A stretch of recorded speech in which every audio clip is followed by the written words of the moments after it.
मेरा नाम है आशीष कुमार और मेरे चैनल आशीष मैथ बोकारो में आपका स्वागत है।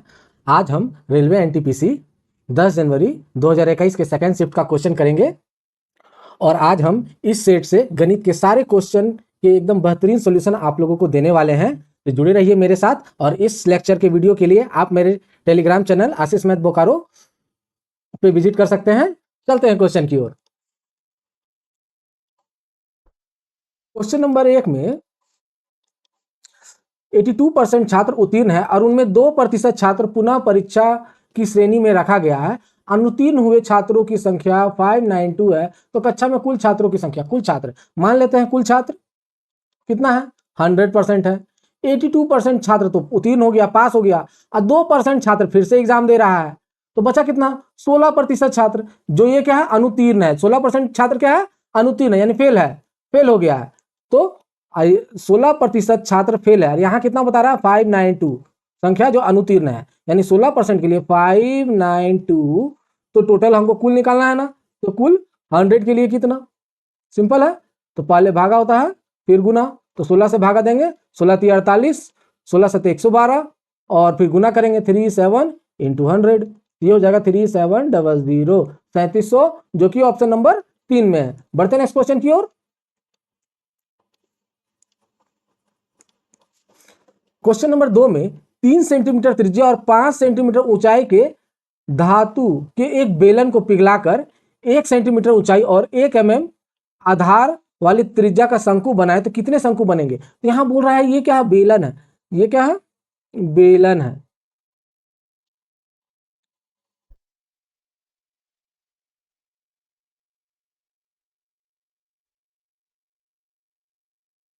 ये एक धातु का बेलन है जिसका त्रिज्या आर है, ऊंचाई एच है। तो ऊंचाई कितना है? 5 सेंटीमीटर और आर कितना है?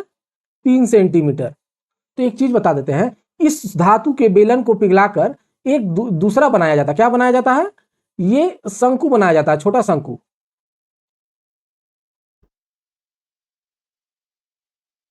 शंकु बनाया जाता है जिसका त्रिज्या आर और ऊंचाई एच है। तो हम कह सकते हैं इसका ऊंचाई 1 सेंटीमीटर है और त्रिज्या 1 मिलीमीटर है। तो 1 मिलीमीटर हम जानते हैं ना, आपको हम बता देते हैं। मिलीमीटर, सेंटीमीटर, फिर डेसीमीटर होता है, फिर मीटर होता है, फिर डेकामीटर होता है, फिर हेक्टोमीटर होता है, फिर किलोमीटर होता है। तो 1 सेंटीमीटर इसको भागा 10, ये 1 सेंटीमीटर जो है ना 10 मिलीमीटर होता है। तो हम 1 मिलीमीटर को 1/10 से गुना करेंगे तो सेंटीमीटर में चेंज हो जाएगा। तो हम जानते हैं इसका आयतन कितना है? पाई आर स्क्वायर एच, और इसका आयतन 1/3। शंकु का आयतन क्या होता है? 1/3 पाई आर स्क्वायर एच। बोलता है इस आयतन को पिघलाकर छोटा छोटा कितना बेलन बनाया जा सकता है? तो हम मान लेते हैं एक्स बेलन होगा। तो इतना आयतन को पिघलाएंगे, छोटा छोटा एक्स शंकु बनाएंगे, टोटल एक्स शंकु बनाएंगे, तो टोटल इसके आयतन के बराबर हो जाएगा। टोटल इसके आयतन के बराबर हो जाएगा। तो हम जानते हैं ना, तो इसका आयतन कितना? पाई आर स्क्वायर, इसका आयतन है 1/3 पाई आर स्क्वायर एच। छोटा छोटा शंकु का एक्स संख्या में बनाएंगे तो इस आयतन के बराबर होगा, क्योंकि इसी को पिघला के ये बना रहे हैं। तो अब देखो इसमें इतना बराबर इतना है, तो पाई और पाई चला जाएगा, आर स्क्वायर एच बराबर 1/3 आर स्क्वायर एच, क्योंकि इसको R1 H1 कर देते हैं, ये शंकु का इंटू एक्स। तो इसका आर कितना है? 3 सेंटीमीटर, यानी 9 हो जाएगा, इंटू ये ऊंचाई 5 है, ये 1/3 है, इंटू इसका 1 सेंटीमीटर है, सॉरी 1/10 सेंटीमीटर हो जाएगा। तो 1/10 सेंटीमीटर का स्क्वायर हो जाएगा, इंटू एच, एच तो 1 सेंटीमीटर ही है, इंटू एक्स। 9 5 45 इंटू 3, ये 3 इधर आ जाएगा, इंटू ये इजिकल टू 1/100, इंटू एच के जगह पे 1 ही है, एच के जगह पे तो 1 ही आएगा, एच कितना? 1 सेंटीमीटर ही है, इंटू एक्स, तो 100 उधर चला जाएगा। तो हम कह सकते हैं एक्स इजिकल टू 45, यानी 135, 135 इंटू 100, यानी 135 इंटू 100, यहां हो जाएगा ऑप्शन नंबर 1, 13,500। तो बढ़ते नेक्स्ट क्वेश्चन की ओर।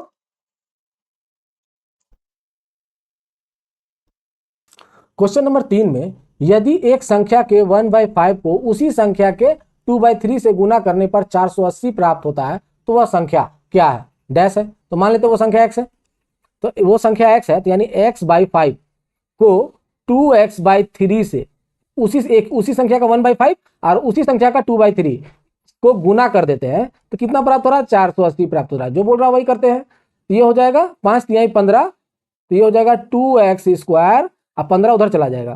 480 इंटू 15, 2 से काटेंगे तो 24 हो जाएगा x²। तो 0, 15 चौके 60, 15 दूनी 30, 36। अब दोनों तरफ रूट करेंगे स्क्वायर, तो x हो जाएगा इधर और इधर हो जाएगा 36 का 60, यानी x निकल गया 60। यह है मेरा आंसर जो कि ऑप्शन नंबर 3 पर है। बढ़ते हैं नेक्स्ट क्वेश्चन की ओर। क्वेश्चन नंबर 4 में एक दुकानदार ने एक मशीन को 70,000 रुपए में खरीदी और उस पर 5,000 रुपया अतिरिक्त व्यय किया। यदि उसने मशीन को 15% कम पर खरीदा होता और उसे 15% का लाभ होता तो मशीन का विक्रय मूल्य क्या है? हम जान रहे हैं 70,000 में खरीदा प्लस 5,000 रुपया उस पर बनवाई का खर्च हुआ तो टोटल 75,000 हो गया। ये क्या है? मेरा क्रय मूल्य। लेकिन बोल रहा है कि 15% कम में खरीदा होता, तो हम लोग कितना में खरीदे थे? 70,000 में। तो बोल रहा है 15% कम में खरीदा होता, यानी 70,000 का 85 में खरीदा, यानी 15% कम में खरीदेगा। 20 गया, 20 7 5 35 का 5 बचा 3, 7 8 56 59, यानी इतना में खरीदा। 15% कम में खरीदा होता यानी इतना में खरीदा होता तो फिर भी 5,000 रुपया तो लगता, फिर बनाई का प्लस 5,000। 70,000 की जगह इतना में खरीदा होता 59,500 में, तो 5,000 तो लगता, तो 5,000 लगेगा। तो 5 0 9 5 14 का 4 बचा 1 यानी 6, तो टोटल इतना लगता। तो अभी क्रय मूल्य कितना होगा? 15% कम में खरीदा होता तो क्रय मूल्य इतना होता। तो बोल रहा है फिर भी 15% का लाभ प्राप्त होता है इसको, तो विक्रय मूल्य क्या होगा? क्योंकि क्रय मूल्य इतना है 15% लाभ के लिए, तो विक्रय मूल्य कितना होगा? तो 15% लाभ के लिए 64500 को 115 में बेचेंगे तब ना 15% का लाभ होगा। तो 0 गया, तो ये हो जाएगा 645,115। गुना करते हैं, 5 25 25 का 5 बचा 2, 20 5 25 2 27 का 7 बचा 2, 30 5 35 4 39 2 41 का 1 बचा 4, 6 4 10 4 14 का 4 बचा 1 6 1 7, यानी 74175। ये मेरा जो कि ऑप्शन नंबर 2 पे दिख रहा है। इस तरह गुना करने के लिए शॉर्टकट है, इसका हम अलग से वीडियो बना देंगे आप लोगों को, कैलकुलेशन फास्ट हो जाएगा आप लोगों का।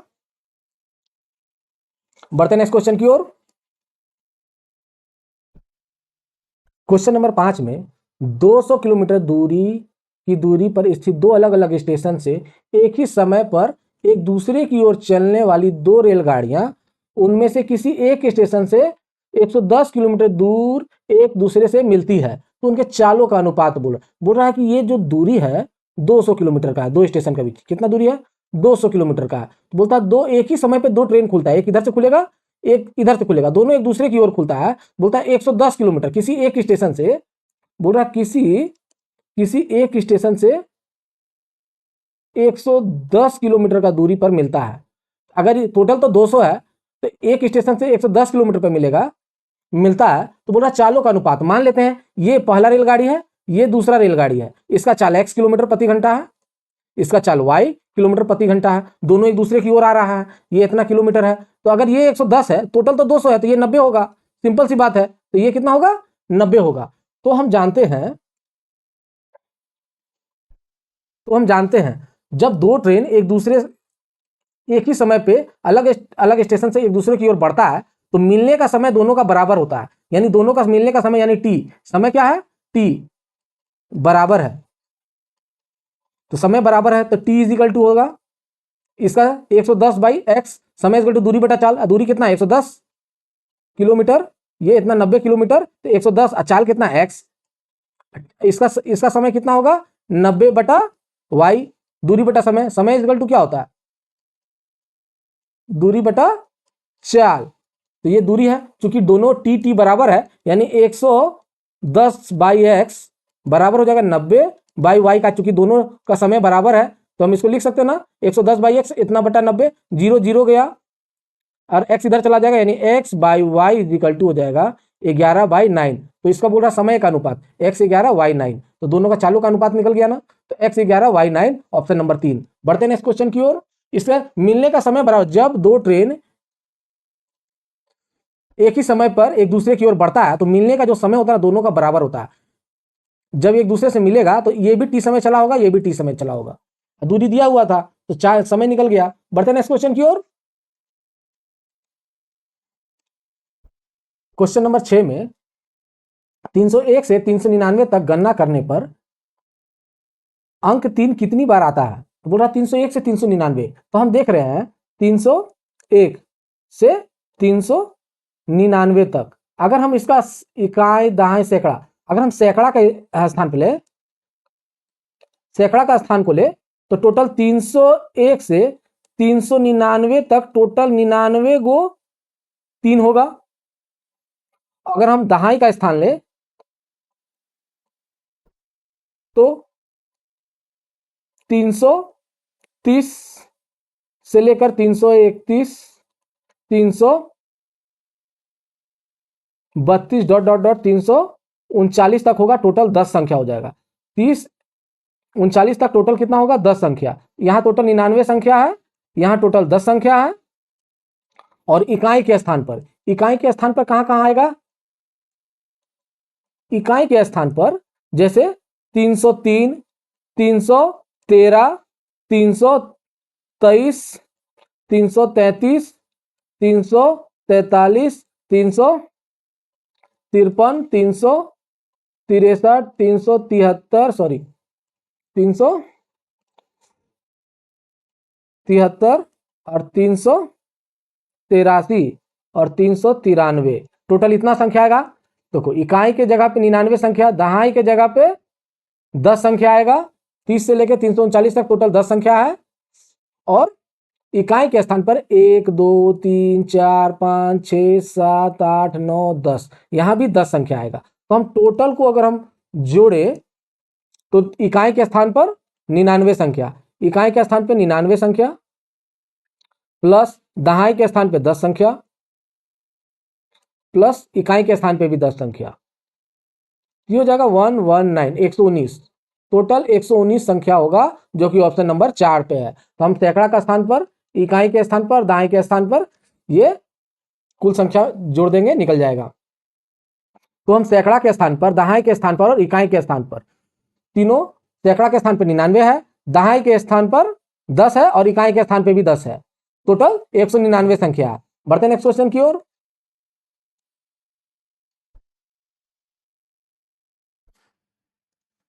क्वेश्चन नंबर 7, एक फैक्ट्री में बनने वाले खिलौनों में 20% दोषपूर्ण थे और शेष खिलौनों में से 25% खिलौने क्षतिग्रस्त थे। यदि 4800 खिलौने सही हैं, मतलब दोषपूर्ण 20%, बाकी शेष का 25% क्षतिग्रस्त था, उसके बाद 4800 सही थे स्थिति में है, तो बनाए गए खिलौनों की मूल संख्या कितनी थी? तो मूल संख्या मान लेते x है। अगर मूल संख्या x है तो 20% तो दोषपूर्ण निकल गया, यानी 80% सही था, 20% दोषपूर्ण निकला। तो अब ये टोटल का, अब बोल रहा शेष का 25% फिर क्षतिग्रस्त निकल गया, मतलब 20% छांटने के बाद फिर शेष का 25% क्षतिग्रस्त निकला, यानी शेष जो इतना है, बाकी शेष जो 80% बचा उसका 25% क्षतिग्रस्त था। तो ठीक कितना था? यानी 75/100 इज इक्वल टू 4800। सिंपल था। अब इसको काटिए, 25 तिहाई, 25 चौके 20 चौके 80, 20 पचे 100, तो 4 4 गया, तो x इज इक्वल टू हो जाएगा 4800/3 इंटू 5। 3 से काटेंगे 1600 बार में कट जाएगा, 16 3 48 होता है और 16 5 80, यानी कि 8000 कुल खिलौनों की संख्या थी। Option number 3। बढ़ते हैं नेक्स्ट क्वेश्चन की ओर।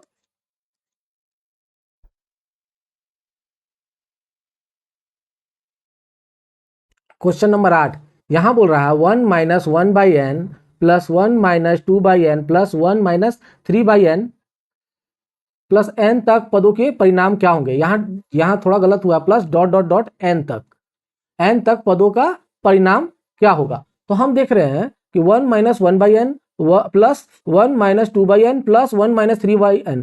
अगर हम एक सबसे अलग कर ले, एक इसको और इसको अलग अलग लिखे, यानी 1 प्लस 1 टोटल n तक है, यानी डॉट डॉट डॉट n तक हो जाएगा, minus 1/n minus 2/n minus 3/n dot dot dot n/n होगा। अगर अगर एक को ऐसा लिख सकते हैं, अगर एक को 2 बार लिखे 1 + 1, एक को 2 बार लिखे तो कितना होगा, 2 होगा। एक को 3 बार लिखे 1 + 1 + 1 तो 3 होगा। एक को 4 बार लिखे तो 4 होगा। उसी तरह एक को n बार लिख रहे हैं तो n होगा। माइनस यहाँ 1/n कॉमन ले लेते हैं, -1/n कॉमन ले लेते हैं तो यहाँ बचेगा 1 + 2 + 3 + डॉट डॉट डॉट n। अगर हम n तक संख्या का योग निकालना होगा अब हमको, तो योग का फॉर्मूला आप जानते हैं ना, योग होता है n × n + 1/2। तो n - 1/n इंटू, अब n तक का योग निकालना होगा तो n × n + 1/2 हो जाएगा इसका। तो n और n गया तो बचा n - n + 1/2। अब ये 2 से एलसीएम लेंगे तो 2n - n माइनस एक बार इस पर चढ़ेगा तो -1/2। ये हो जाएगा n - 1/2, जो कि हमको दिख रहा है ऑप्शन नंबर 3 में, n - 1/2। तो हम लोग सिंपली एक को अलग लिखे और -1/n को अलग लिखे, तो एक को निकले टोटल n तक है तो 1 + 1 + 1 डॉट डॉट डॉट n तक हो जाएगा। उसी तरह -1/n -2/n -3/n dot dot dot n/n तक होगा। बढ़ते नेक्स्ट क्वेश्चन की ओर। क्वेश्चन नंबर 9 में यहां बोल रहा है a + b b + c c + a 6 7 और 8 है तो a b c = 14, तो c का मान क्या होगा। तो तीनों को जोड़ देते हैं तो a b c यानी तीनों को जोड़ेंगे, a + b कितना है 6 हो जाएगा ना, मान लेते हैं 6, इसको x मान लो या k मान लो 6k, और b + c कितना है 7k, और c + a कितना है 8k। तीनों को जोड़ दे तो a 2a हो जाएगा, b 2b हो जाएगा, c 2c हो जाएगा। तो 8 6 14 7 21 के, यानी 2 कॉमन ले लिए तो a + b + c = 21k/2, sorry 2 बाद में, 2 इधर हटेगा तो 2 इधर नीचे आ जाएगा तो a + b + c = 21k/2, और a + b + c कितना है 14 है, तो हम a + b + c की जगह पे 14 लिखेंगे, और ये 2 इधर चला जाएगा, 14 दूनी 28 21k, तो हम k = लिख सकते हैं 7 × 21 7 × 28, तो k = 4/3 हो जाएगा। तो हमको यहाँ बोल रहा है a + b = 6k, k कितना है 4/3 है, तो 3 दूना 4 दूनी 8 हो जाएगा। तो a + b = 8 है, और a + b + c = 14 है, तो ए बी की जगह पे 8 रखेंगे, 8 उधर जाके घट जाएगा तो c = 6 निकल जाएगा, जो कि ऑप्शन नंबर 1 पर अवेलेबल है। बढ़ते हैं नेक्स्ट क्वेश्चन की ओर।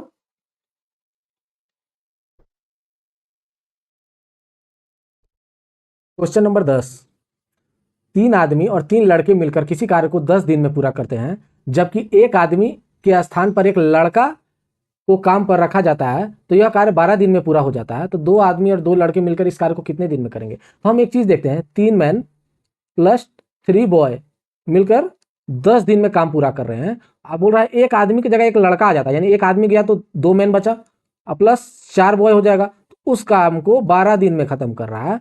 तो 2 मैन + 2 बॉय कितने दिन में काम खत्म करेगा ये बता रहा है। तो हम एक चीज देखते हैं, अगर 3 मैन और 3 बॉय मिलकर 10 दिन में, इसको बनाने का जरूरत नहीं है, अगर इसमें दिमाग लगाए तो डायरेक्ट बन जाएगा। अगर 3 आदमी या 3 लड़का मिलकर किसी काम को 10 दिन में करता है, एक मैन और एक बॉय कितने दिन में करेगा, सीधा सा बात है, 3 गुना कम हुआ, यहाँ 3 गुना बढ़ जाएगा, यानी 30 दिन में करेगा। अगर 2 आदमी मिलकर 10 दिन में करता है तो एक आदमी कितने दिन में करेगा, सिंपल सी बात है, बढ़ जाए, ये जितना कम होता है उतना ही बढ़ जाता है। यह आधा कम हुआ तो आधा तो दुगुना से बढ़ जाएगा, यानी 20 दिन में खत्म करेगा। एक आदमी 20 दिन में तो 2 आदमी 10 दिन में, सिंपल सी बात है। 3 मैन और 3 बॉय मिलकर 10 दिन में काम कर रहा है, एक मैन और एक बॉय मिलकर इसको 30 दिन में खत्म करेगा। तो यहाँ 2 मैन और 2 बॉय का बात कर रहा है, यानी 2 मैन + 2 बॉय इसको 15 दिन में ही कंप्लीट कर लेगा, जो कि ऑप्शन नंबर 2 में है। बढ़ते हैं नेक्स्ट क्वेश्चन की ओर।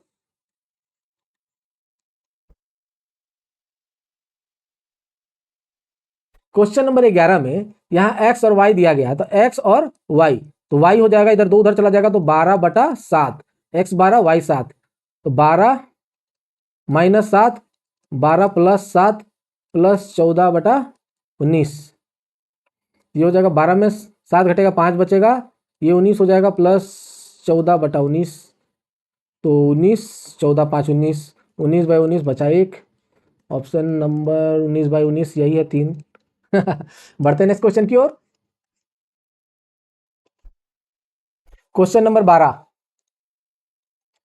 त्रिभुज एबीसी का आधार बीसी बिंदु डी पर इस प्रकार विभाजित करता है, यानी बिंदु बीसी जो है आधार बिंदु डी इस प्रकार विभाजित करता है कि बीडी डीसी के आधे के बराबर है। त्रिभुज एबीसी का क्षेत्रफल त्रिभुज एडीसी के क्षेत्रफल का डैश गुना होगा।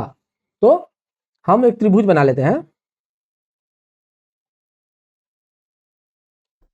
ए बी सी, तो एक बिंदु डी जो है ना, एक बिंदु डी जो है इसको बोल रहा है बीडी जो है ना डीसी के आधा, यानी इसको 2 है तो ये 1 होगा। तो हम एक चीज बताते हैं, किसी भी त्रिभुज का जो आधार जिस अनुपात में विभाजित होता है वो त्रिभुज का क्षेत्रफल भी उसी अनुपात में विभाजित होगा, यानी त्रिभुज ए बी डी और त्रिभुज ए डी सी का भी अनुपात वही होगा 2:1। लेकिन हमको पूछ रहा है ए बी सी, यानी त्रिभुज ए बी सी और त्रिभुज ए डी सी के क्षेत्रफल के कितना गुना होगा। तो मान लेते हैं ए बी सी का क्षेत्रफल ए डी सी के क्षेत्रफल का x गुना होगा, x गुना होगा। तो ए बी सी मतलब 2 और 1 3, ए बी सी 3 है और ए डी सी तो 2 ही होगा, ए बी सी तो पूरा है ना, तो 2 और 1 3 हो जाएगा और ए डी सी 2 हो जाएगा इंटू एक्स, तो x = 3/2, लगभग ए डी सी जो है ना ए बी सी का 3/2 गुना है, जो कि ऑप्शन नंबर 3 में है। इसका कुछ नहीं है, इसका आधार को जिस अनुपात में विभाजित करता है उसका क्षेत्रफल भी उसी अनुपात में विभाजित होता है, उसका क्षेत्रफल भी उसी अनुपात में विभाजित होता है। बढ़ते हैं नेक्स्ट क्वेश्चन की ओर।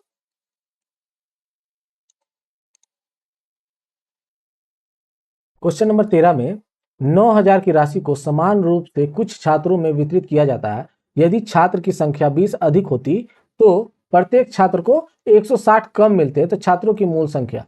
तो हम देख रहे हैं कि अगर मान लेते हैं x छात्र है तो प्रत्येक छात्र को कितना मिलेगा, 9,000 में प्रत्येक छात्र को बराबर बराबर मिलेगा, तो x से भागा देंगे तो टोटल इतना मिलेगा।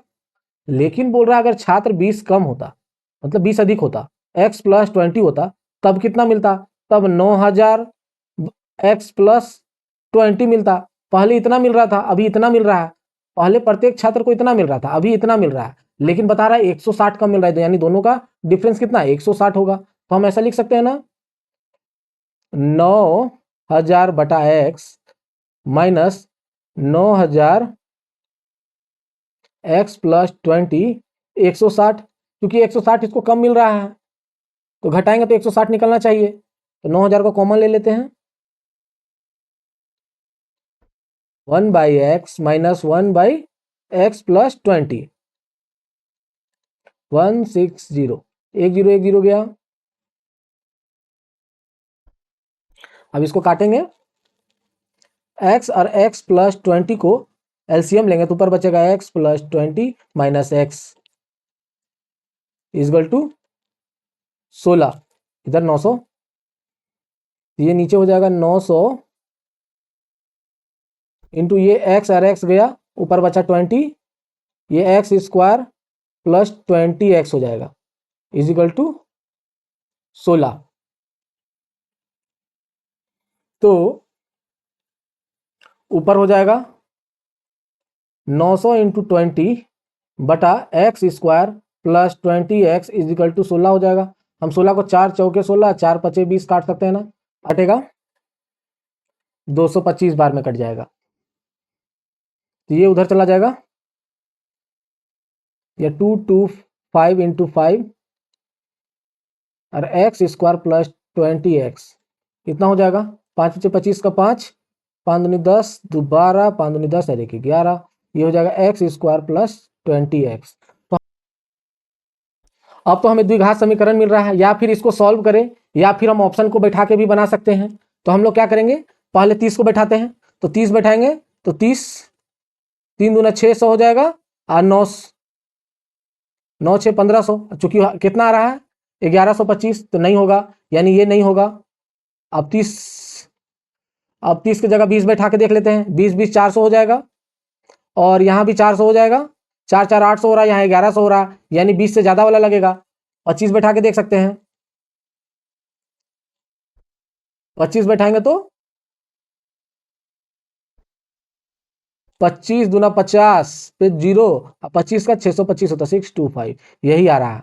तो 6 5 1125, 1125 यानी 25 इसका सही आंसर है। या फिर इसको द्विघात समीकरण को सॉल्व करो, सॉल्व करते हैं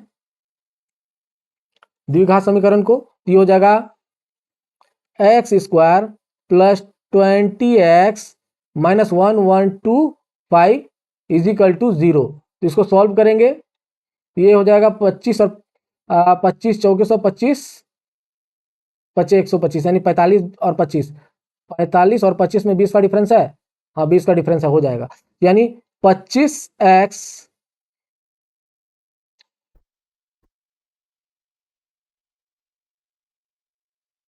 plus 45x minus 25x minus 1125, तो हम ऐसे भी निकाल सकते हैं।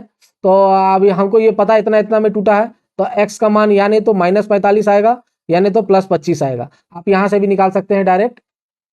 बढ़ते नेक्स्ट क्वेश्चन की ओर, और इसको पूरा सॉल्व करेंगे फिर भी उतना ही आएगा।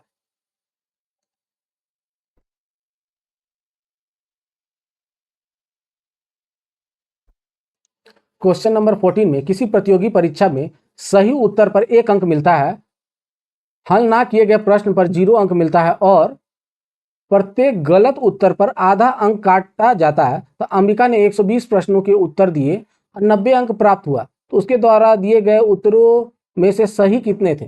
तो ये कितने सही थे ये पूछ रहा है। तो हम एक चीज देख रहे हैं कि टोटल 1 अंक मिलता है और सही गलत मिलाकर टोटल 120 अटेम्प्ट किया है और 90 अंक आया है। हम मान लेते हैं सही x किया था, गलत y किया था, तो टोटल मिला के 120 अंक अटेम्प्ट किया, 120 को प्रश्न का उत्तर दिया। यहाँ तो बोल रहा अंबिका ने 120 प्रश्न के उत्तर दिए, जिसमें से x सही है और y गलत है। तो बोल रहा है हर सही उत्तर के लिए 1 नंबर मिलता है, यानी x इंटू 1, और गलत उत्तर के लिए आधा अंक काटा जाता है, यानी y इंटू 1/2 अंक काटा जाएगा, यानी माइनस होगा, इजिकल टू 90 अंक आया। तो सही उत्तर सही अंक जितना मिला, गलत जितना कटा, टोटल मिला के 90 आया, यानी इसको इक्वेशन 1, इसको इक्वेशन 2 मान सकते हैं। तो x plus y is equal to 120 और x minus y by 2 is equal to 90, घटाने पर तो ये गया और माइनस माइनस प्लस हो जाएगा, यानी y plus y by 2 is equal to 120 में 90 घटेगा 30 बचेगा। तो इसको हम लिख सकते हैं ना, y 2y plus y 3y, 3y by 2 is equal to 30 है, तो 3 दहिया 30, y इज इक्वल टू हो जाएगा 2 इधर चला जाएगा तो 20 हो जाएगा, क्योंकि x plus y is equal to कितना है 120 है और y कितना है 20 है, तो x कितना हो जाएगा 20 उधर जाके घट जाएगा, यानी x 100 हो जाएगा। x 100 है, यानी हम x कितना मान, x सही था y गलत है, यानी 100 सही था और 120 गलत थी, 20 गलत था, यानी सही उत्तर 100 है, ऑप्शन नंबर 3। बढ़ते हैं नेक्स्ट क्वेश्चन की ओर।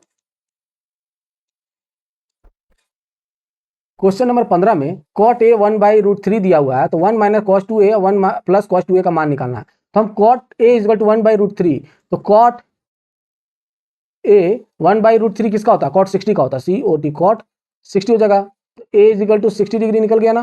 तो हम जानते हैं 1 माइनस कॉस 2a मतलब 60 दुना 120 हो जाएगा, यानी cos 120 हो जाएगा, और 1 प्लस कॉस 120 हो जाएगा।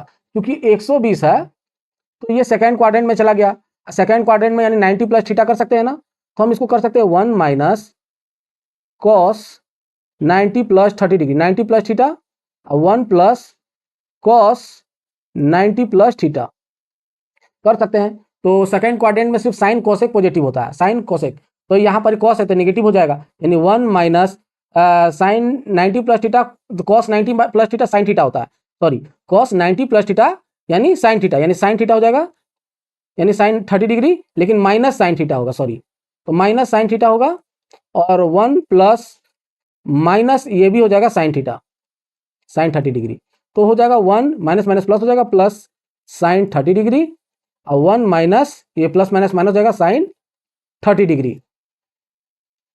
तो 1 प्लस साइन 30 डिग्री का होता है 1/2 और 1 माइनस 1/2 हो जाएगा। तो ये हो जाएगा 3/2 और ये हो जाएगा 1/2।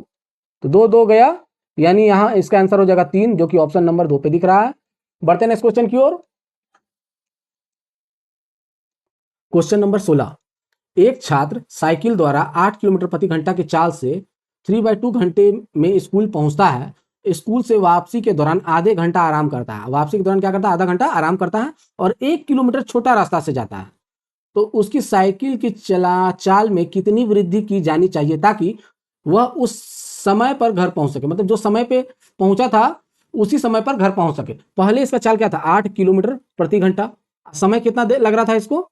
3/2 घंटा, मतलब 1/1/2 यानी 1.5 घंटा लग रहा था इसको।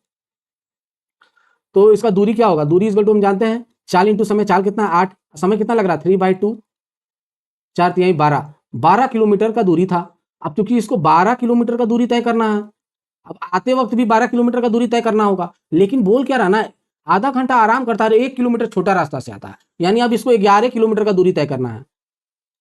यानी अब पहले 8 किलोमीटर के हिसाब से 12 किलोमीटर चला, अब इसको 11 किलोमीटर ही तय करना है, कि छोटा रास्ता का उपयोग कर रहा है। तो बोल रहा है कि उसकी चाल में कितनी वृद्धि की जानी चाहिए ताकि उसी समय पर पहुंचे। उसी समय मतलब कितना? मतलब कितना? यानी 1.5 घंटा में। 1.5 घंटा में ही इसको अभी भी पहुंचना है, क्योंकि आधा घंटा वेस्ट कर चुका था, आधा घंटा घटाना होगा, क्योंकि अब इसको आधा घंटा घटाएंगे तो बचा 1 घंटा। अब 1 घंटा में ही इसको वापस घर पहुंचना होगा, अगर सेम समय पे पहुंचना है तो अब इसका चाल क्या होगा? तो अब इसका चाल 11/1, मतलब अब इसका चाल 11/1, मतलब 11 किलोमीटर प्रति घंटा इसका चाल है। पहले कितना था? 8 किलोमीटर प्रति घंटा इसका चाल।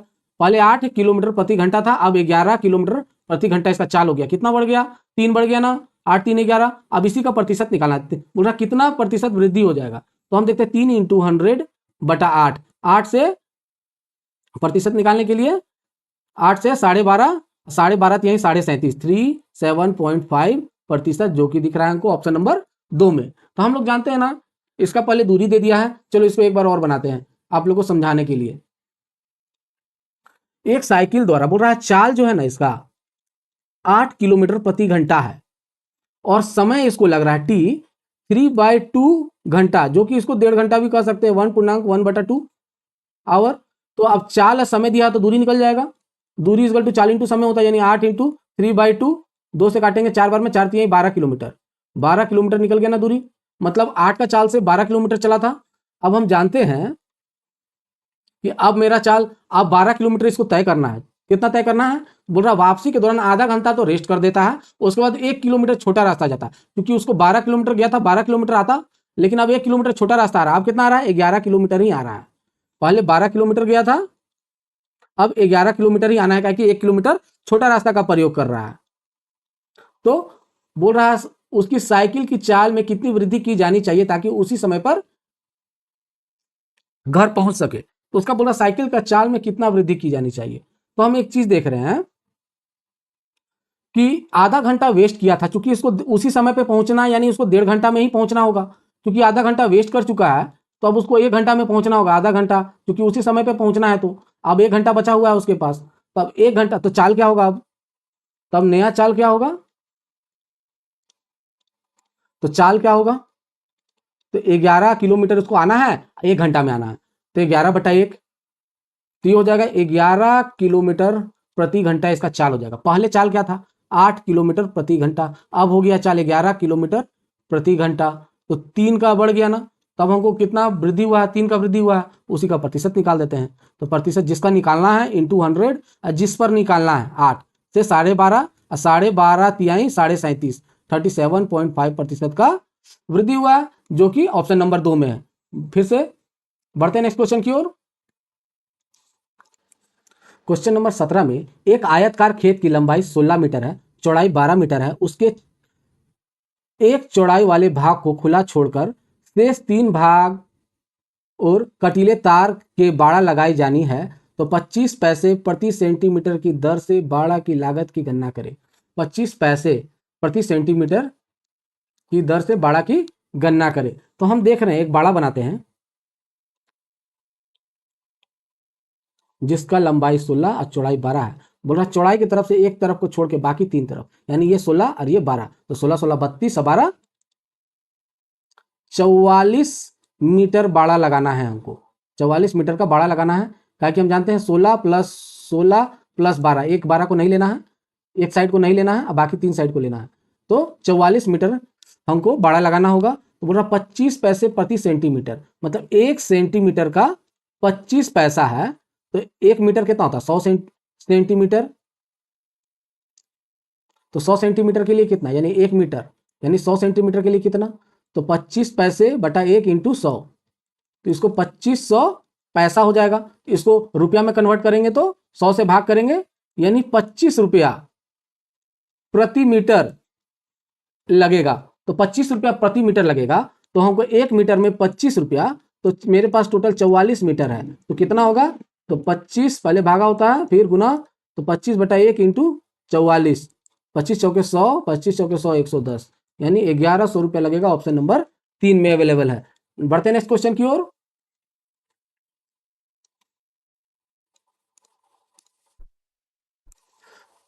क्वेश्चन नंबर 18 में ए, बी और सी साझेदारी करते हैं। ए का निवेश बी के निवेश के 3 गुना है और बी का निवेश सी के निवेश का इतना गुना है, तो गुना है वर्ष के अंत में कुल इतना लाभ होता है, तो बी का हिस्सा क्या होगा। तो हम देखते हैं ए, बी और सी तीनों हैं। अब तीनों का हिस्सा, ए का निवेश बी के निवेश का 3 गुना, यानी बी 1 है तो ये 3 गुना हो जाएगा। अब बोल रहा है बी का निवेश सी का निवेश का, यानी सी का निवेश 1 माने तो इसका 2/3 गुना है, तो 2/3 है, 3 वापस इधर चला जाता है, तो 2:3 हो जाएगा। तो इसको हम इस तरफ अनुपात से कर सकते हैं ना, 3 दूना 6, 2 एकम 2, 3 एकम 3, तो मतलब ए का हो गया 6, बी का 2 और सी का 3।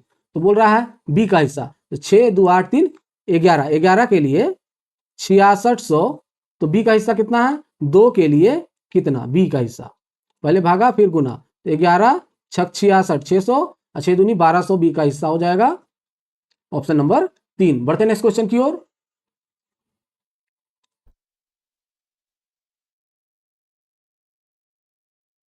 क्वेश्चन नंबर 19 में ए की ऊंचाई बी की तुलना में 25% कम है, तो बी की ऊंचाई ए की तुलना में कितने प्रतिशत अधिक है। बोल रहा है ए और बी है, इसका ऊंचाई बी की तुलना में 25% कम है, ये अगर 100 है तो ये 75 हो जाएगा, 25% कम है। तो बोल रहा है बी की ऊंचाई ए की तुलना में कितनी अधिक है, तो ए की तुलना में कितना अधिक है 25 अधिक है, दिख रहा है ना 25 अधिक है, तो 25 इंटू 100 ए की तुलना में बोल रहा है, यानी ए नीचे 75, प्रतिशत निकालना है तो आप जानते हैं ना, जिसका निकालना है इंटू 100, जिस पर निकालना है ए पे निकालना है। 25 तिहाई 75 और 3 से काटेंगे तो 33.33 होता है, जो कि हमको दिख रहा है ऑप्शन नंबर 2 में लगभग। बढ़ते हैं नेक्स्ट क्वेश्चन की ओर। क्वेश्चन नंबर 20 में 1/1 इंटू 2 इंटू 3, 1/2 इंटू 3 इंटू 4, 1/1, इसको सरल करें, तो सरल करें तो सिंपल सी बात है, सब ले लेते हैं 1 into 2 into 3 into 4 into 5 into 6, LCM हो गया इसका, और एलसीएम हो गया तो ऊपर 1 2 3, तो 1 2 3 बाकी 4 इंटू 5 इंटू 6 बचेगा, प्लस 2 3 4 2 3 4, यानी 6 इंटू 5 बचेगा, 6 इंटू 5 बचेगा, प्लस 3 4 5 3 4 5, यानी 6 इंटू 2 बचेगा, 6 इंटू 2 बचेगा, प्लस 4 5 6 4 5 6, यानी 3 इंटू 2 बचेगा, 3 इंटू 2 बचेगा, क्योंकि एक का एक से गुना करने पे तो उतना ही होता है। तो ये होता है 6 5 30 चौके 120, प्लस 6 5 30, प्लस 6 दूनी 12, प्लस 3 दूना 6, और नीचे हो जाएगा 6 5 30 चौके 120, 120 तिहाई 36 दूना 72, 720 हो जाएगा नीचे। तो इसको जोड़ देते 120 30 150 160 62 168, 168/720, इसको हम काटेंगे, 3 2 6 से कट जाएगा, 6 दूनी 12, 6 8 48, और 6 कम 6 दूनी 12, 120, अब 4 से काटेंगे, 4 7 28, 4 तिहाई 12, यानी 7/30 हो जाएगा, जो कि ऑप्शन नंबर 1 पे दिख रहा है। बढ़ते हैं नेक्स्ट क्वेश्चन की ओर। क्वेश्चन नंबर 21, ओ केंद्र वाले एक वृत्त पर वृत्त के बाहर स्थित बिंदु P से खींची गई स्पर्श रेखा PT, स्पर्श रेखा PT वृत्त को बिंदु Q पर स्पर्श करती है, तो PQ 30 है और वृत्त का व्यास 32 है, तो OP की लंबाई ज्ञात करें। तो हम एक वृत्त बना देते हैं, एक बाहर बिंदु P से स्पर्श रेखा खींचते हैं, स्पर्श रेखा खींचते हैं तो PT यहाँ Q पर स्पर्श करता है, तो बोल रहा है वृत्त का व्यास 32 है। व्यास कितना है? ये O है, ये कितना है? 32 है, तो यानी त्रिज्या 16 होगा, टोटल 32 है।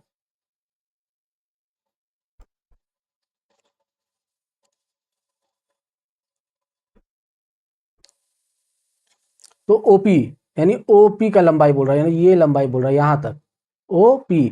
तो हम इसको अगर हम देखें, अगर हम इसको A मान ले तो हम लोग एक ज्यामिति का एक नियम है, बारह बिंदु से स्पर्श रेखा जो है ना, यानी ये P है, ये Q है, और ये A है, और ये B है, तो हम लोग लिखते हैं PQ का square is equal to PA into PB। ये नियम याद रखिए। तो PA इंटू PB, तो उसी तरह PQ कितना है? तो दिया हुआ है 30, और ये तो 32 है, तो ये हमको PA नहीं पता तो X मान लेते हैं, अब PB पता है ना, PA इंटू PB, और इसको B मान लेते हैं, तो PA इंटू PB हो जाएगा। तो हम जानते हैं PQ का square is equal to PA into PB। तो PQ कितना 30, तो यहाँ 900 हो जाएगा। PA कितना X इंटू PB कितना X प्लस 32, X प्लस 32 हो जाएगा PB। इसको सॉल्व करते हैं 900, ये एक्स स्क्वायर प्लस 32x, तो ये हो जाएगा x square plus 32x minus 900 is equal to 0। अब इसको द्विघात समीकरण में तोड़ना होगा, तो ये हो जाएगा, इसको हम तोड़ते हैं, तोड़ना छोड़ दीजिए, इसको हम द्विघात समीकरण d is equal to b square minus 4ac लगाते हैं हम यहाँ पर। तो d कितना होगा? बी स्क्वायर यानी 32 का स्क्वायर 1024 होता है, माइनस 4a तो 1 होगा, 80 कितना है 900, सॉरी माइनस 900। तो d इज इक्वल टू 1024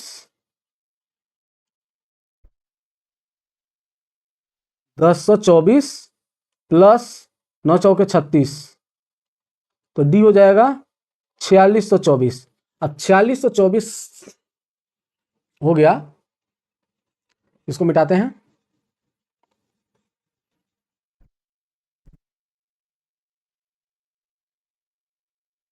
तो हम जानते हैं x इज इक्वल टू होता है minus b plus minus root under d by 2a। तो हम देख रहे हैं 46 और 24 को अगर रूट करें तो कितना हो जाएगा? तो 46 24 4 2 8 6 6 36 6 7 42 अधिक 68 का हो जाएगा, यानी ये 68 का हो जाएगा स्क्वायर। तो हम लिख सकते हैं x के जगह पे x is equal to minus b मतलब 32 हो जाएगा, plus minus root under d यानी 68 बटा 2a। तो a तो 1 है यानी 2 हो जाएगा। अब इसको अल्फा और बीटा में तोड़े तो अल्फा हो जाएगा माइनस 32 प्लस 68 बाई 2, अब बीटा हो जाएगा माइनस 32 माइनस 68 बाई 2, ये घट जाएगा 6 3 बाई 2, यानी 18 हो गया। ये अल्फा 18 बीटा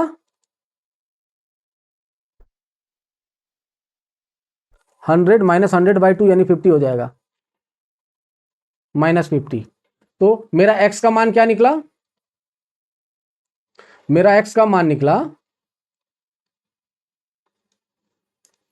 x का मान निकला 18 और माइनस 50। तो हम पॉजिटिव वाला लेंगे, 18 लेंगे, तो x यहाँ 18 निकला। तो हमको बोल रहा है पीओ का लंबाई, तो 18 प्लस ये 16 होता है, त्रिज्या कितना होगा? 16 होगा, और ये भी 16 होगा, तो 18 प्लस 16, तो 18 प्लस 16 हो जाएगा 34।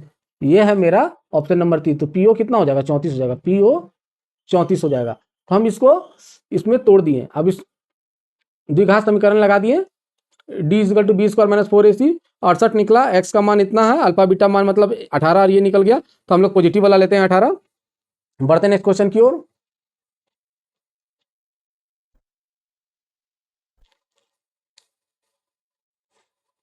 क्वेश्चन नंबर 22, यदि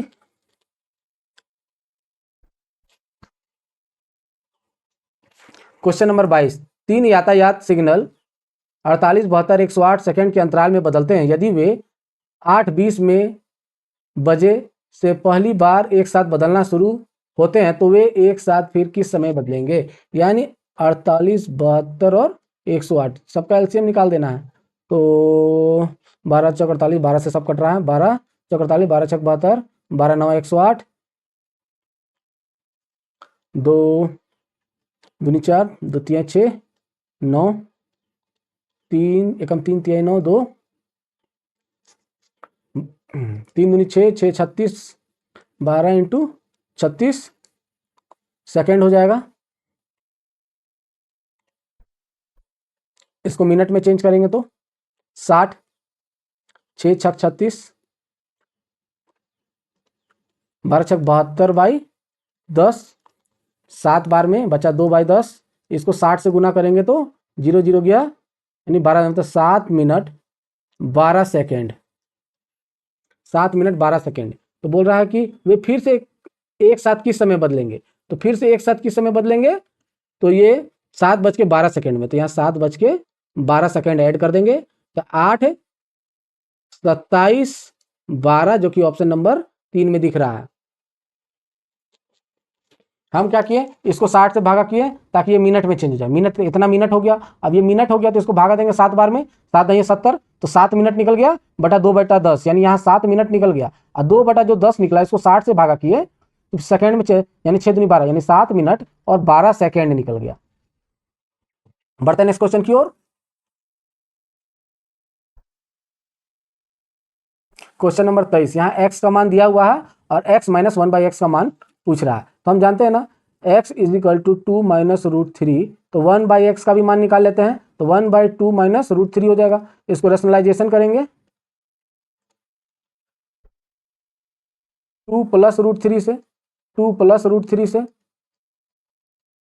तो ये हो जाएगा a + b a - b, 4 3 में गया 1, ऊपर बचेगा 2 + √3, यानी 1/x = हो जाएगा 2 + √3, तो 1 माइनस सॉरी तो हो जाएगा x - 1/x, तो x का मान कितना है 2 - √3 x का मान, और 1/x का मान इतना है -2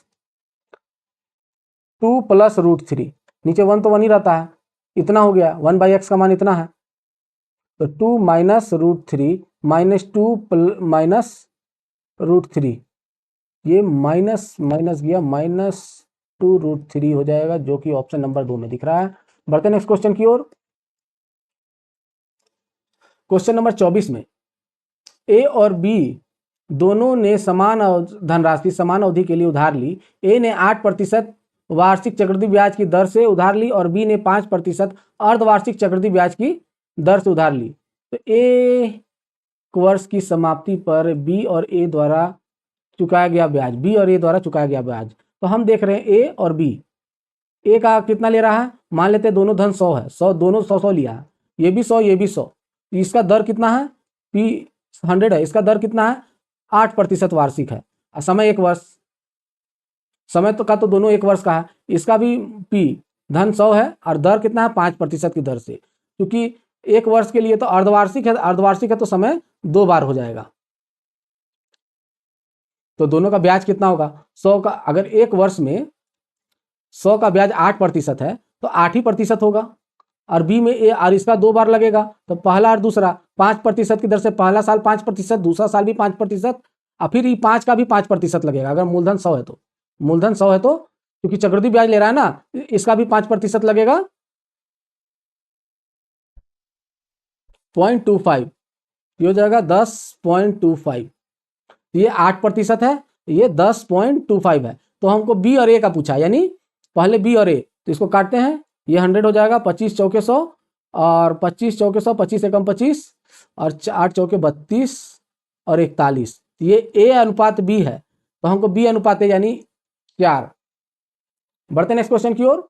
इसको हम ऐसे भी निकाल सकते थे, 2 साल का हमको इस तरह, ये तो हम ट्रिक फॉलो किए, इसको ऐसे भी निकाल सकते थे, 2 साल का अगर निकालना हो 2 ईयर का, तो 2x + x²/100, तो यहाँ दर, यहाँ आर एक्स क्या है, आर है दर, तो 5 दूना 10 प्लस 5 पचे 25 बटा 100, तो ये हो जाएगा 10.25, ये निकल गया दर, सॉरी CI चक्रवृद्धि ब्याज, और ये SI साधारण ब्याज, इसका 8%, इसका 1025, अब इसी का तो हमको अनुपात निकालना है, तो इसका अनुपात निकाल लेंगे। बढ़ते नेक्स्ट क्वेश्चन की ओर। क्वेश्चन नंबर 25, ए 17, बी 15 और सी -128 है का इतना है, तो A B C minus 3ABC का मान क्या होगा? हम जानते हैं, तो ए प्लस बी प्लस सी करके देखते हैं। 17 प्लस 15 प्लस -128/4, 4 4 3 12, 4 एकम 4, सॉरी 4 दूनी 8, हो जाएगा A plus B plus C 32 minus 32 यानी 0 हो जाएगा। अगर A plus B plus C equal to 0 है तो हम लोग जानते हैं A cube plus B cube plus C cube minus 3ABC equal to भी 0 होगा, यानी इसका मान भी 0 होगा, जो कि ऑप्शन नंबर 3 में है। बढ़ते हैं नेक्स्ट क्वेश्चन की ओर।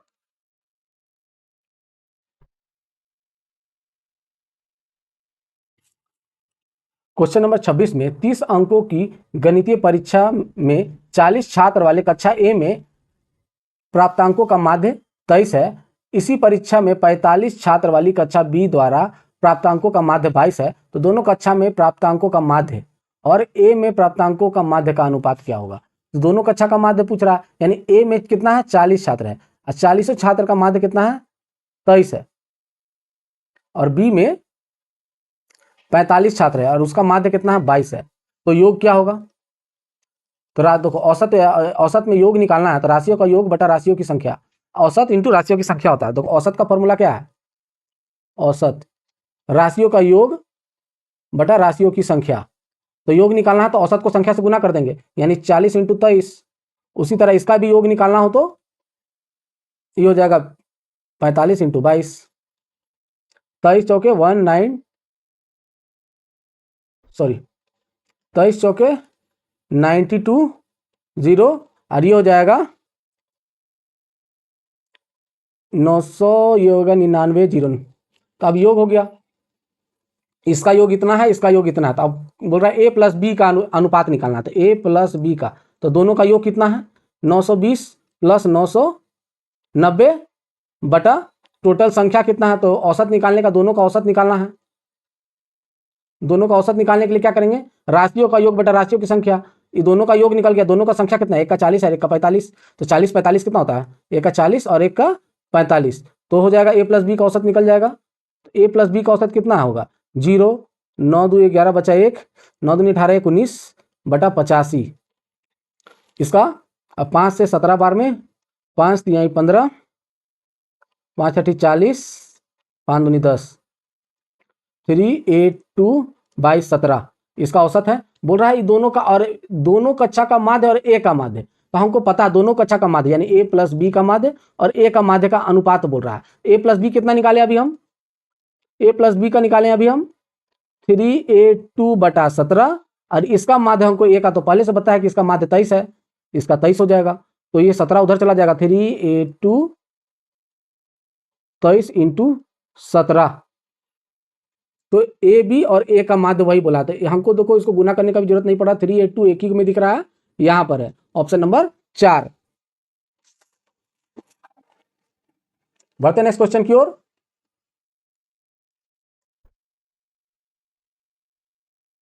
क्वेश्चन नंबर 26 में दिया है, सरल करें तो 0.3, ये 3 दूना 6 यानी 0.2 होगा, तो 2 ये हो जाएगा 0.4 2 दूना 4 इंटू 0.2, ये हो जाएगा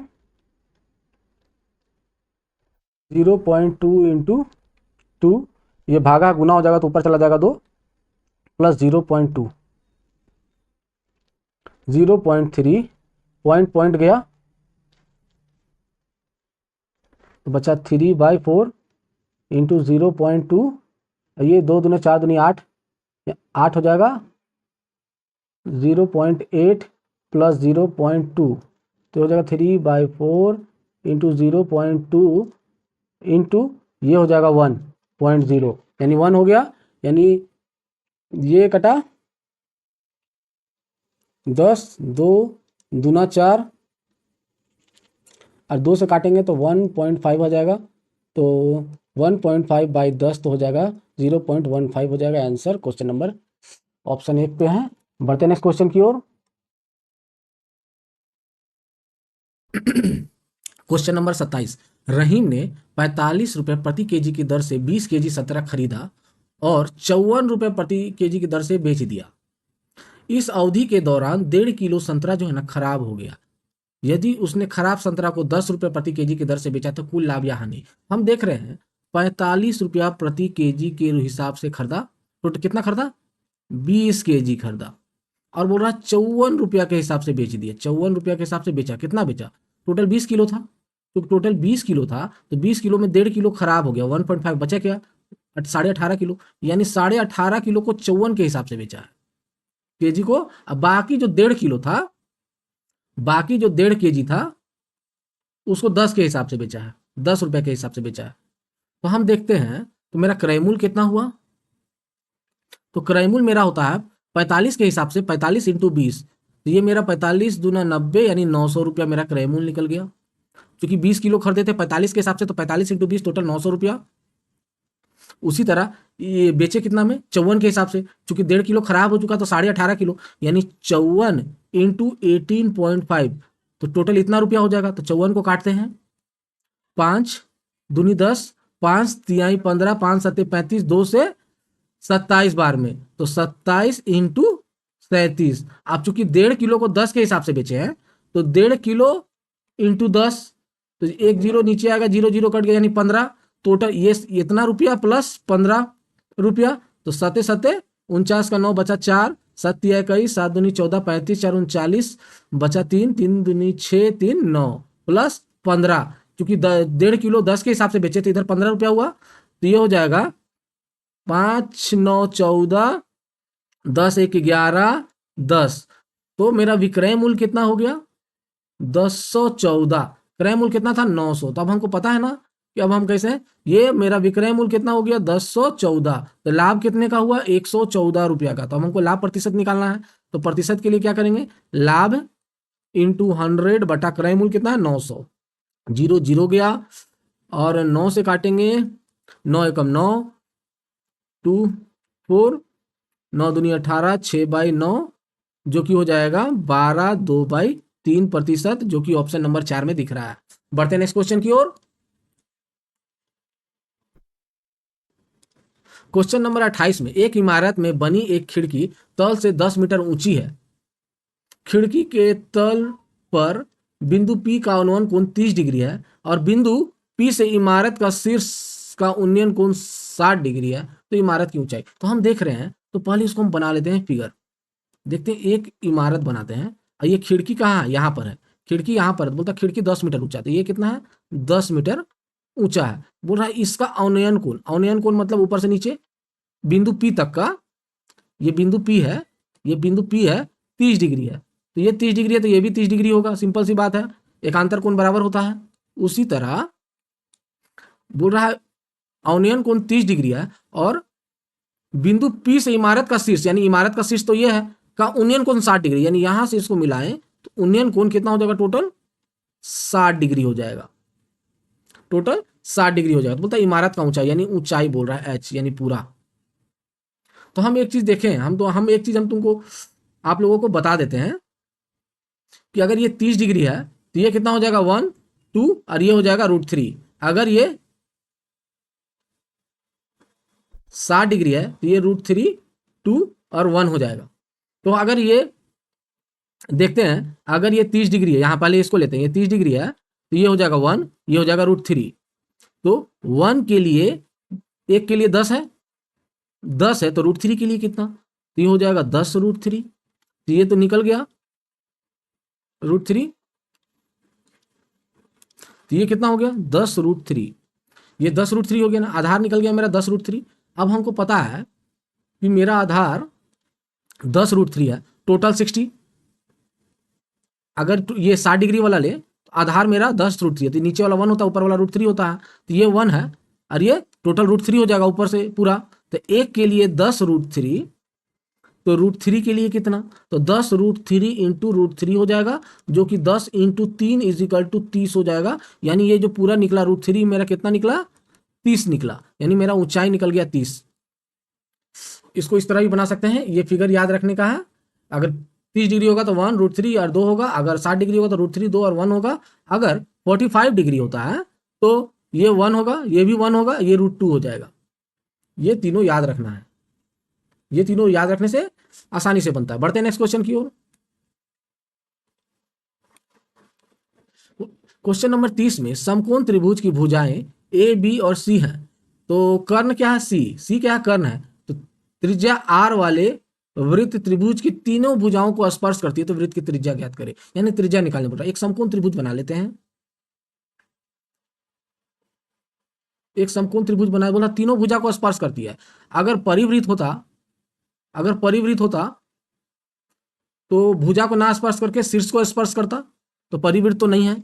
तीनों भुजा को स्पर्श करेगा अंतःवृत्त, इस तरह। ये जो अंतःवृत्त है ये तीनों भुजाओं को स्पर्श करता है, तीनों भुजाओं को स्पर्श करता है। तो बोल रहा अंश का त्रिज्या निकालने बोला, तो इसका त्रिज्या क्या होगा? आर। ये ए है, ये बी है, ये सी है। कर्ण को बोला है सी, ये सी हो जाएगा। हम जानते हैं, हम एक चीज बताते हैं, ये होता लंब यानी पी परपेंडिकुलर, ये होता बेस आधार, ये होता कर्ण यानी एच। तो हम हमेशा अंतःवृत्त की त्रिज्या निकालना हो, अंतःवृत्त की त्रिज्या निकालना हो तो आर इज इक्वल टू होता है p plus b minus h by 2। और उसी तरह परिवृत्त की अगर त्रिज्या निकालनी हो, परिवृत्त की त्रिज्या मतलब कैपिटल आर, तो परिवृत्त की त्रिज्या यानी कैपिटल आर होता है एच बाई 2। तो हमको इसी को सेट करना है, हमको अंतर्वृत्त की निकालना है, यानी p plus b minus h by 2, यानी r is equal to p plus b यानी a plus b minus c by 2 हो जाएगा, जो कि हमको ऑप्शन नंबर 3 में दिख रहा है। बढ़ते हैं नेक्स्ट क्वेश्चन की ओर।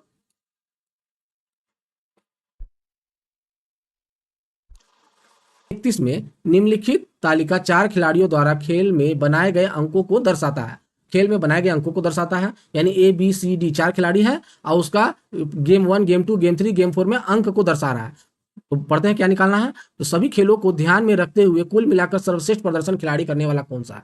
तो सर्वश्रेष्ठ खिलाड़ी प्रदर्शन करने वाला कौन है? जिसको ज्यादा अंक मिलेगा वो सबसे अच्छा प्लेयर होगा। तो जोड़ते हैं, तो ए को कितना मिला? 12 8 20 10 30 36। ए को 36 मिला, 8 6 14 4 18